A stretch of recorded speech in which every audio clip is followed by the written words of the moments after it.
October 15th here. Tickets, the current setup 2,700. Tickets distributed 2,200. It's crazy when like 3,000 tickets sold. You're like, oh, good job, AEW. But then you look at the empty ass building again. I don't know what can the cable Dahmer arena.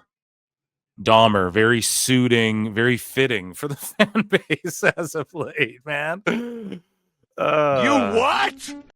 It is spooky season and all. I don't know. Some of these sickos have been popping up on some strange YouTube channels. I don't know about oh. It is spooky season, folks. I don't know what to tell you. Some of these sickos, man. The Dahmer building? What is this, like a cult meeting? No. A gathering of the minds or what? Oh, shit. So moving along here, AEW Dynamite Blood and Guts on November 12th, so a month away at the Greensboro Coliseum. It's set up for less than 4,000. They've distributed 2,800. Tony will fluff that up by 1,000. Like if you count the comps and the radio giveaways and the, you know, whoever the guests and all that, he'll fluff that up a bit. I bet they do like 4,000 and they're able to announce that. Good work for AEW. When they do 4,000, that's like good work. That's pretty sad. Now, I'll give them credit here. On Dynamite, they just showed a little snippet of Omega being like, we'll work this out, but this should be the storyline throughout the night. Can Omega trust Jack Perry throughout the night, leading to it? Or maybe Omega takes on one of the Callis family, then the Luchasaurus guys, Jurassic Express, run out and get his back. And then they get his back, and then Omega's like, I don't like or trust you guys. Then the next week we get this interaction. The show starts. Omega's walking in the arena. He walks right into Jack Perry's dressing room and goes, look, kid, we go whatever. We're booked in a trios, da-da-da-da-da. They just don't know what to do. I just freestyled that right now. Phil's freestyles. And we just wrote a better story, Tony. Hire me, dog. Like, I want what's best. Steal this and just start doing it. Okay? It's better than Dave. So until you do, Tony, you're not going to really sell out. Like, you're going to keep doing like 4,000. We're going to be like, oh, good job, I guess. 1/3 of the arena full. So AEW Wrestle Dream. This is the go-home show. So October 18th. So this weekend, it's my birthday weekend too, chat. Sicko Saturday. October 18th, Wrestle Dream, and they're set up for almost 6,000. They have 5,500 tickets sold as of a day ago. So again, that's good. They got outdrawn by TNA, dude. That's pretty crazy.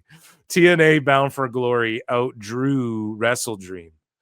It is what it is. But I'll say this.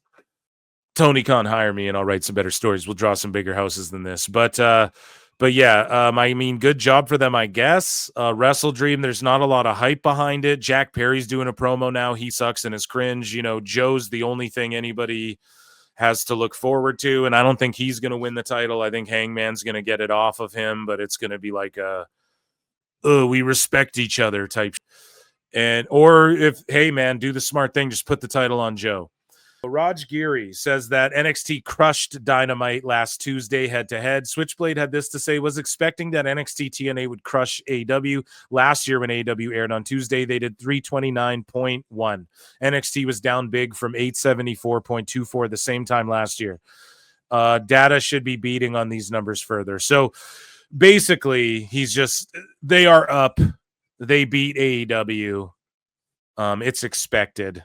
But speaking of their ticket sales, okay, and like who helps who, and Tony Khan, does he really help, and is he booking well? And what it boils down to is the live attendance.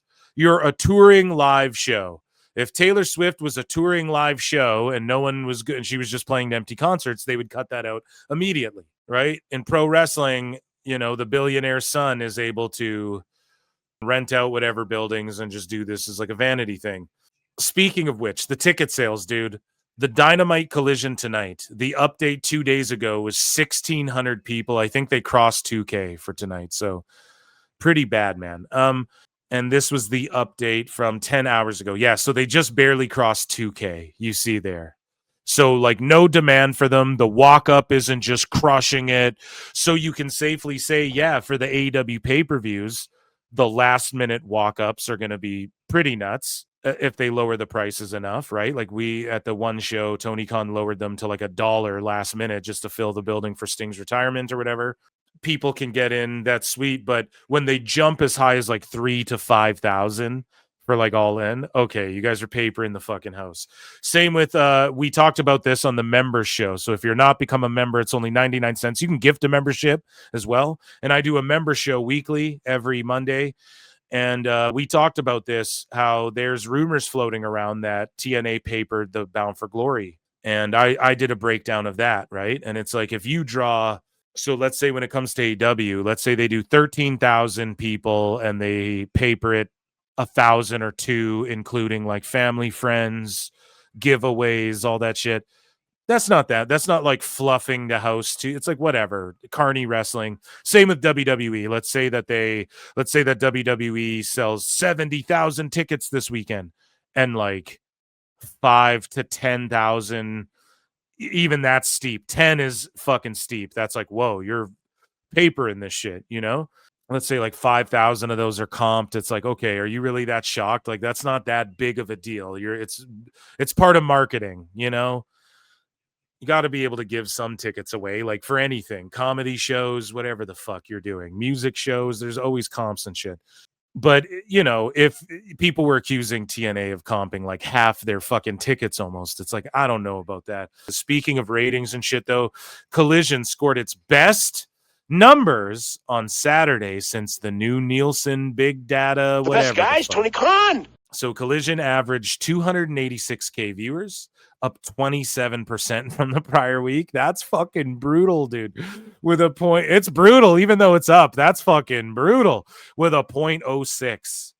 The key demo was up 100% per Programming Insider. As always, these numbers don't include the Max simulcast. There are no year-over-year comparisons. And then fucking Dave Meltzer, of course, has to come in. You know, poor people don't like AEW. And he goes, what does the Observer say? Collision faces huge increase despite heavy competition or whatever the fuck. You look at the numbers, it's like some of the worst in fucking history. Oh, man. So it is what it is, man. They're just going to keep doing 3-hour fucking dynamites or whatever. Speaking of numbers, you know, the theme of this has been Tony Khan is cringe. He's a bad booker. AEW ain't helping nobody. The numbers are down.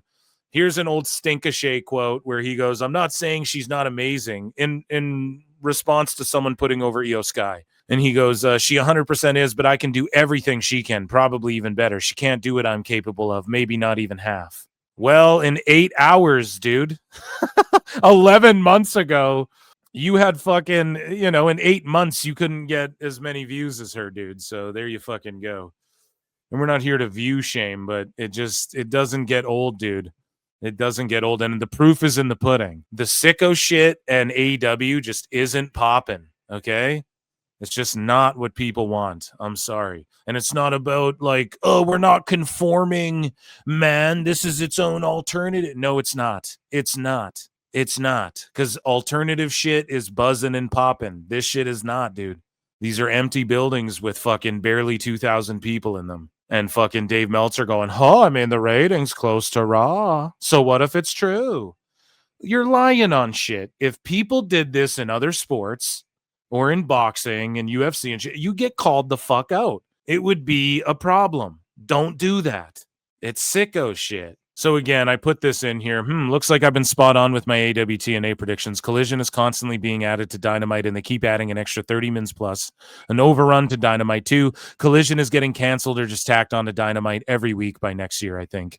And I'm full. It's 3 hours or 2.5 and all that shit every week. So they're just going to move away. They don't want Collision on Thursdays because TNA wants Thursdays, and because that's their day. It's been their day. They've fucking turned the whole ship around. They've fucking steered the whole ship completely 180. TNA's headed to the promised land right now, and they're growing slowly but steady again, and they've done it on Thursday nights. Why would they want to move? Now, they will move if the money fucking tells them to move. Until that's the case, man, that's what they're hoping for. So we talked about ratings. We talked about WBD and all of this stuff. We chronicle it here on the show. Comcast, they're eyeing buying Warner Bros. Discovery and merging Peacock with HBO Max. So Comcast is in the race. It might not mean anything. It could be a dud, but people are bidding on it, man. So we're going to see what happens. Nick LoPiccolo, a man with his finger on the pulse, hopefully of Andrade. Hopefully he's alive and well somewhere. But here's the WBD weekend update. So Zaslav's chickens are coming home to roost, and Ellison's got the feed ready. Deadline says WBD splitting in half by spring to dump cable debt and polish the studio for buyers who circling Paramount. The two Davids are on a collision course. David Ellison's lining up private equity firepower. But the real fight is Zaslav versus Ellison on value. Zaz claims a split puts WBD north of $30 a share. Ellison's whispering 22 to 24 billions in ego between them, and one of them's bluffing. Puck's William Cohen calls it Zaz versus the Maws of the Ellisons. Zaslav's pitch, stick with me, break WBD into two public, because studios and streaming under Zaz and Discovery Global under Gunner, and shareholders make more than any buyout ever could. So do you guys get it? Like, he's trying to, so all Zaz has got it. Here's the thing with Zaslav. He's worked himself into a position where the sale blows him up, like it blows his bank account up, or just doing the fucking split deal blows his bank account up. So he's trying to do like a double or triple play here. Yeah, we'll call it a triple play. He's saying like, look, hey, they're negotiating like the share. If we split into two companies, if you just sell, the shares go to about $24. If we split into two companies, though, and I'm leader of one and this other guy's leader of the other, shares go to $30. But Zaslav either way gets the bonus that we talked about before on the show in his contract for a deal that gets done or whatever.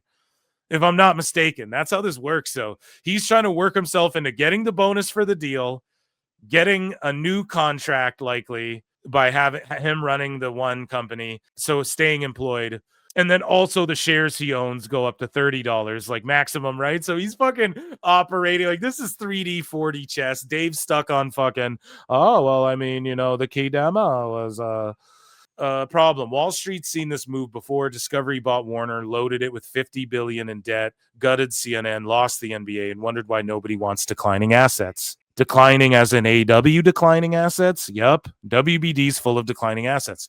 Nick LoPiccolo says this, even with Superman Centers and Minecraft, that bridge loan still haunts them. Dude, even with those movies making good money at the box office, and there's a lot of theories about Superman losing money and shit like this. I mean, I don't know, dude. Again, streaming is, the whole landscape has changed with buy our streaming service every month, get these different tiers and get access to fucking, it's changed the game. We've seen movies like K-pop Demon Hunters. Everyone's talking about that. It was streaming and was so good it had a theatrical run and then crushed at the box office or whatever. Like, we're seeing everything's ass backwards now. So whether Sinners lost some money, was it a good movie? It seems like most people say it was fucking good.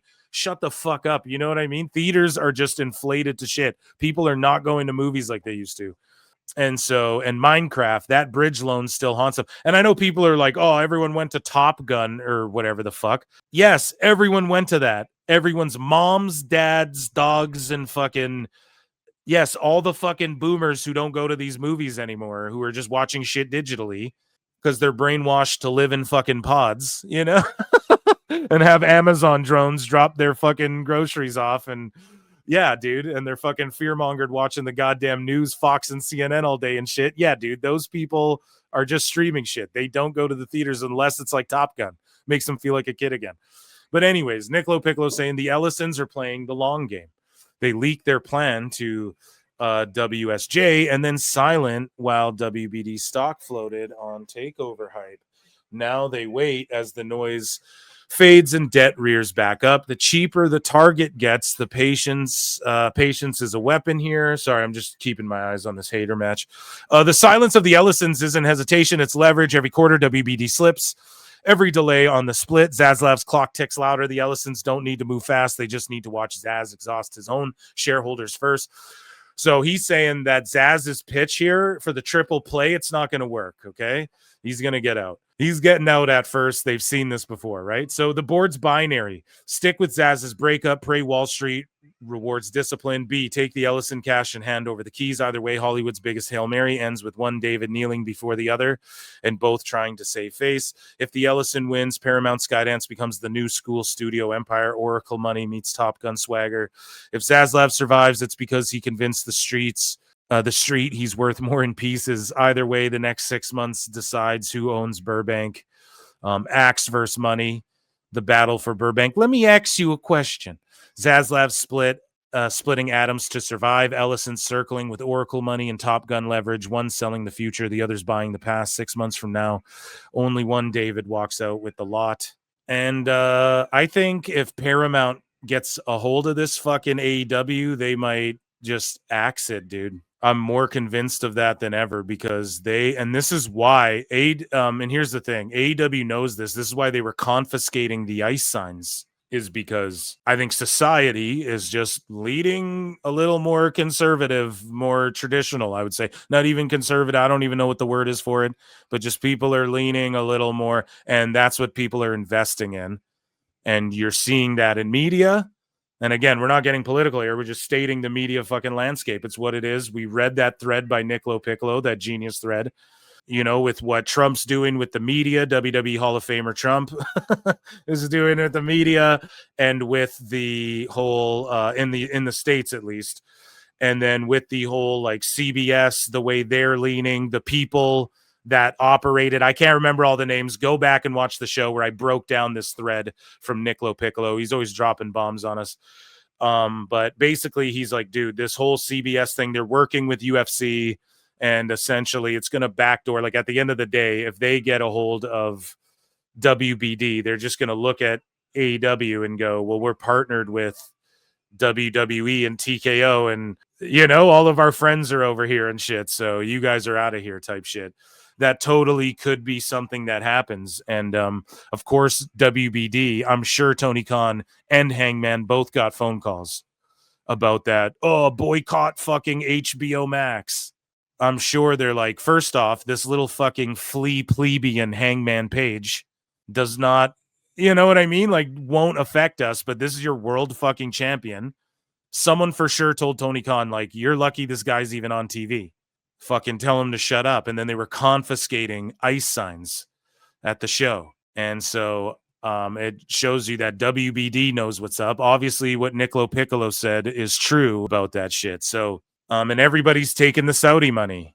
Everybody's taking the Saudi money now. Everybody, all these virtue signaling fucks, comedians and shit, they're all taking the Saudi money. So it is what it is. That's the way of the future, I guess. And yeah, I could totally see AEW getting backdoored. Now, whether or not Tony Khan keeps AEW alive in like a YouTube form or an online form or some shit, but how much money can he realistically keep sinking into this thing? And I know that people say, well, $100 million to them is like nothing. I just don't believe that, though. I don't believe billionaires look at, for 10 years, I don't believe billionaires look at hundreds of millions, like 100 million being wasted a fucking year, and it doesn't like irk them a little bit. Like, why are they billionaires? Tony's a billionaire because he was born a billionaire. He lucked into being a fucking billionaire. Shad Khan fucking had to invent a thing that people use on every vehicle you see that drives by you in the modern fucking world or whatever, right? You had to like change the fucking planet, sort of. And then, so I don't think a guy like Shad sees billions and billions or hundreds of millions or whatever being spent on a roster, and that makes him feel good when they're not producing money or success like the Jacksonville Jaguars, at least at that level. So Tony Khan does not have an important announcement. That's just the graphic we use in this folder, but he did have this to say on his birthday. So Corey Hayes of bodyslam.net said, happy birthday, Tony. Did you watch your favorite movie, Time Cop, today? And Tony said, not today, but I did watch Time Cop this week. Fun facts. The pivotal events in Time Cop took place on 10/10/1994. Crooked Time Cop Sarah Fielding was born on 10/10. Speaking of Time Cop, Corey, Saturday Collision is tomorrow. You were there. Plus, you'll be in the crowd tomorrow, just like Time Cop. He's literally doing my fucking bit. That's great. He literally just did Phil Marx's Tony Khan bit. Can you believe? Speaking of Time Cop, Saturday's tomorrow, but you were there, but you'll be in the crowd tomorrow, but you're here now. Time Cop. Oh my God, dude. The best guy's Tony Khan. So Darby Allin and Jon Moxley started brawling during New York Comic Con. So let's check this out. Do you really think I'm gonna fucking quit? Do you really think I'm gonna quit at Wrestle?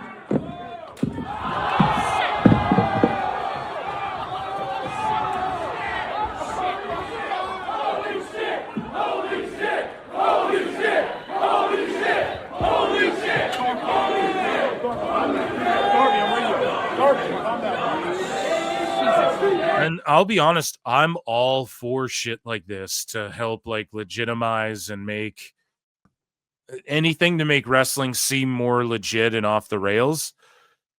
Like in a controlled shoot situation, a work shoot situation, you know what I mean? I'm all for that. Doing like the kayfabe, we're gonna brawl in public thing. I don't know how believable Darby is, but that looked pretty good from this cell angle. Like, okay, that's a decent piece of business.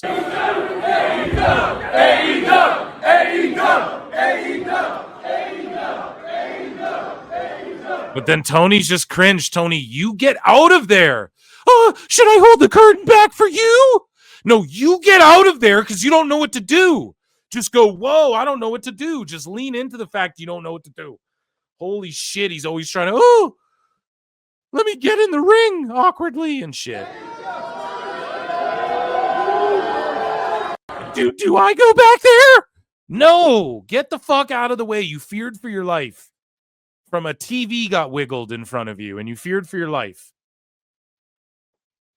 Okay? A fucking table was bumped near you in your vicinity and you fucking feared for your life is what you said on television.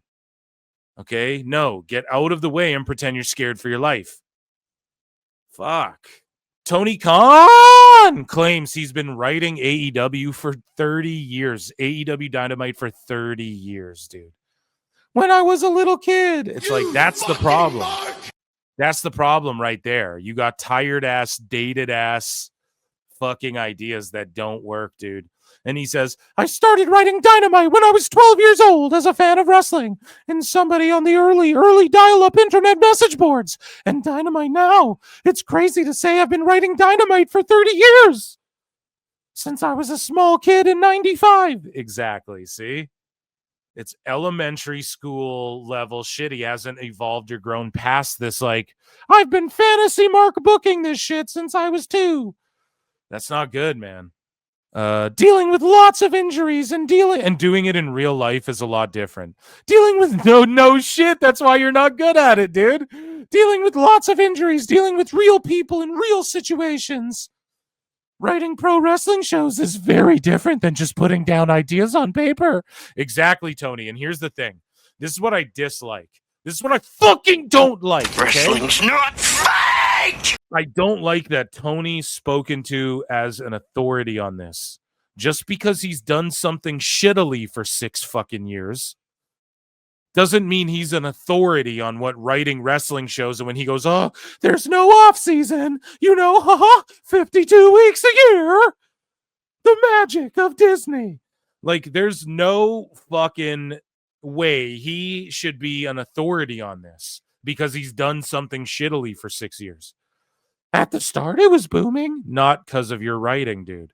It was because you got a pass. It was new. It was fresh. It was vibrant. It was unique. It was the new shiny toy for the IWC as well for a lot of wrestlers. And it was booked better because of not Tony Khan, because of Cody Rhodes. The best guy was Cody Rhodes, right? Who'd have thunk it?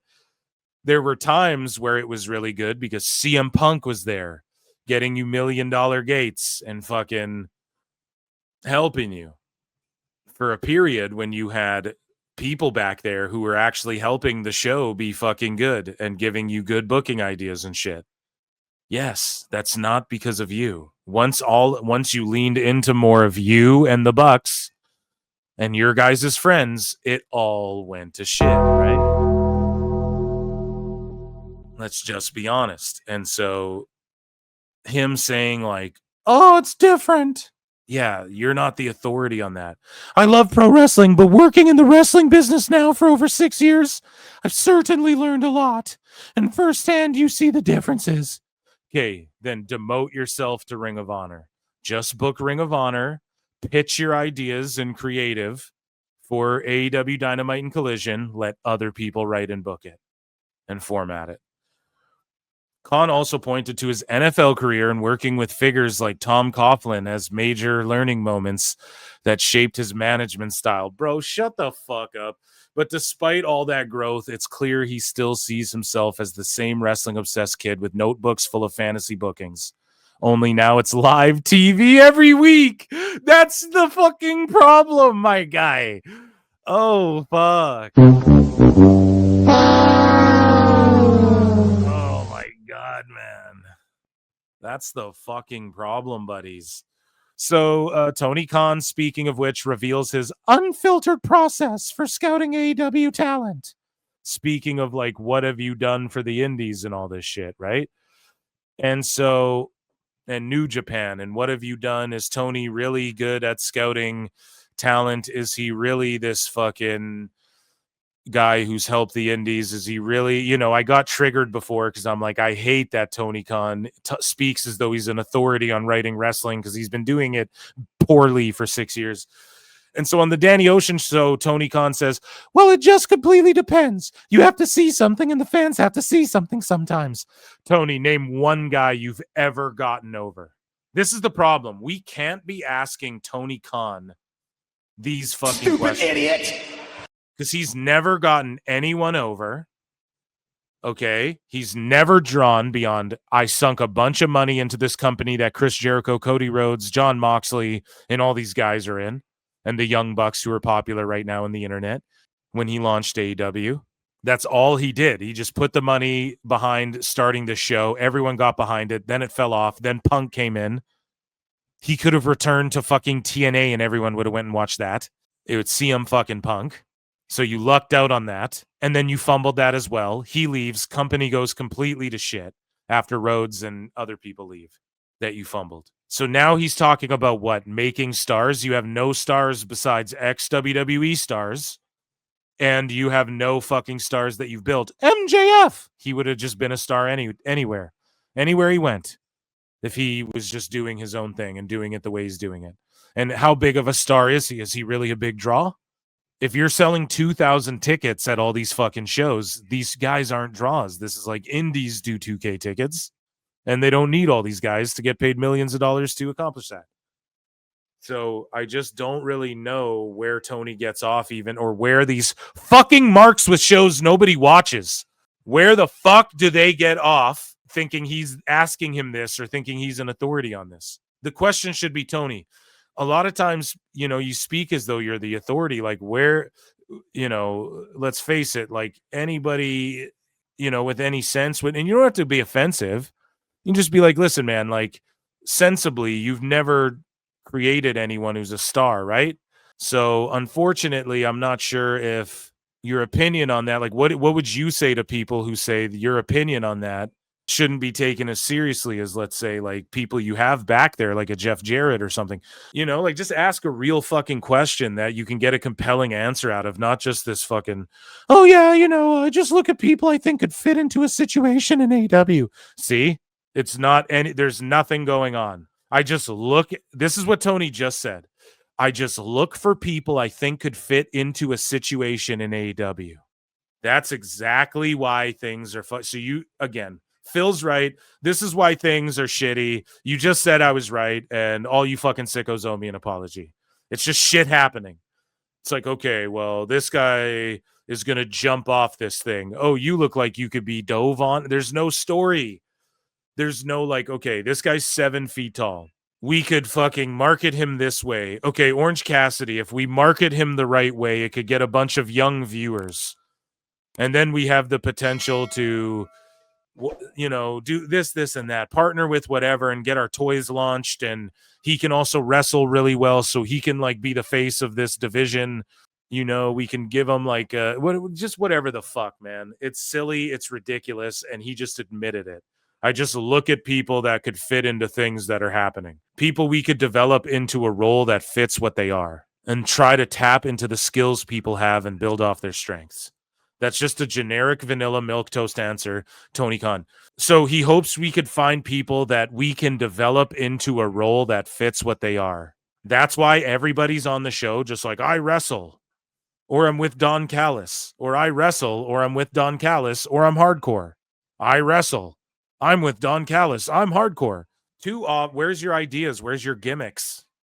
Too often, Tony says, too often, I think in sports and certainly in wrestling, you see people playing to their strengths. But also, it's really important to not always focus on any particular person's weaknesses. What? You see people playing to their strengths, but also it's really important to not always focus on any particular person's weaknesses? No shit. Because everybody has them, and people succeed. And every single person who succeeded in life, other than Jesus Christ himself. Yes, dude. Go with Christ, brah. Tony Khan, man. Let's fucking go. See, you're a cutie, dude. I love you. A good little Christian church boy. Go with Christ, brah. Fucking Tony rules, man. Tony McChrist. Other than Jesus Christ himself, everybody who's ever done anything in life has some kind of weakness. True that, dude. But here's the thing, though. Tony's saying that we shouldn't always focus on them. You don't have to always focus on weaknesses, but you have to address them. And so Tony's like making excuses here. This is fucking cope. Because he doesn't want to like admit weaknesses in his booking, and he's one of these like, we're all trying, participate. Like he just wants to give his friends money and shit, And he says, I think it's important to really look at the strengths, whether you're evaluating a football player or a pro wrestler in AEW. I want to see what people can do well and then figure out who we can utilize that for them in AEW.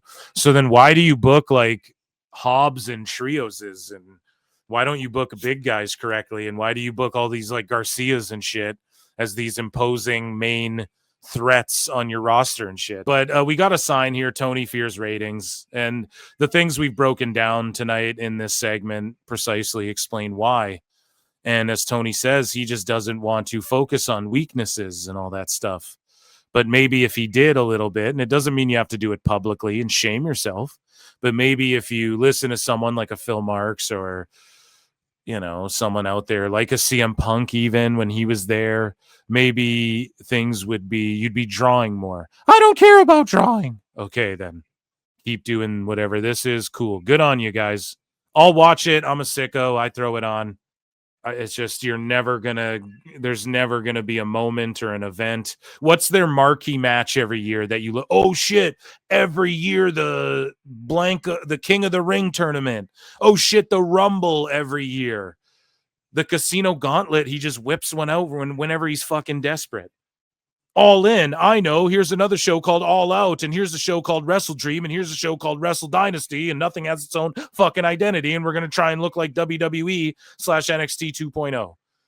We're going to put white ropes and rainbow colors because we're cheaping down on the fucking stages and sets, and we're trying to look like WWE if people are flipping the channels, even though we want to say fuck them. It's just like, get your own identity, get your own concepts. Even TNA, man, they had like Feast or Fire. They had the fucking King of the Mountain, the Gauntlet, the the match where the Full Metal Mayhem, or what was the thing where it was like, and like, here's the thing too, the Lockdown pay-per-view. I'm not opposed to like one pay-per-view where the whole ring is 6-sided the whole show. Or like there's 2 rings the whole show, or there's fucking 3 rings the whole show, or there's a cage over the ring the whole show. I'm not opposed to that. It can work. It can work if you do it right. TNA tried these things, man. They innovated. They had different match types even. At least they had the King of the Mountain. What was that one where you like starve yourself and fight in a hardcore match? They even had all that shit. Lethal Lockdown and Ultimate X. Ultimate X, man. They're known for that shit. It's a brilliant match type if you really think about it. Now, the whole like climbing the cables, like shimmying to the thing, that's a little, I don't know about that. Like, how do you improve on that? It's work, though. They made it fucking work. Can WWE refine it a bit? Yes. They even tried to bring back the scaffold, but they did it in a different way where it's like you're just on an X on top of the building fighting on a platform. It is what it is, dude. And Wrestle Dream is going to have the lowest interest. Dave Meltzer's going to lie and say the pay-per-views are similar to the last ones because that's the only lie he can hang on, because then he's not saying they're down, but he can't say they're up. The interest will be so low for Wrestle Dream. People will pirate ship the shit out of the Wrestle Dream show. But Tony Khan just celebrated his birthday, man. So happy birthday to Tony Khan. I hope it was a good one. October 10th. We all know because I made the time cop comparisons earlier. And that's how you all know about it. Just to give us his thoughts here, a quick 30-second clip. Friend of the show, Alfred Kunawa, says that Tony Khan and AEW did everything they could to not only lie about the all-in attendance number. So we covered this before. The all-in attendance, was a lie. I called it. I didn't even harp on it too long because it's like I fucking told you guys this leading into the show. Okay, I said we're in the thousands. I went on record 3,000 to 5,000 if I had to estimate. Well, that's what Thurston found out too. So there you fucking go. Figure that one out. And he has like fucking we're gonna talk about it later in the sicko segment. He has like lawsuits against buildings and shit or cities or something, I guess, allegedly. I don't fucking know. We're gonna read that in the sicko segment. But here's Alfred Kunawa's take just on the whole, all in being a lie. And this to cap off the cherry on top of this very long segment of AEW news, contract updates, and really the theme here, like, the ticket sales aren't there, man. The interest isn't there. Everybody's getting the stink of AEW off them. Tony Khan fucking stinks. Period. He's got to switch something up. The best guy's Tony Khan. He's got to get out of the way, dude. And here's the lengths he went to.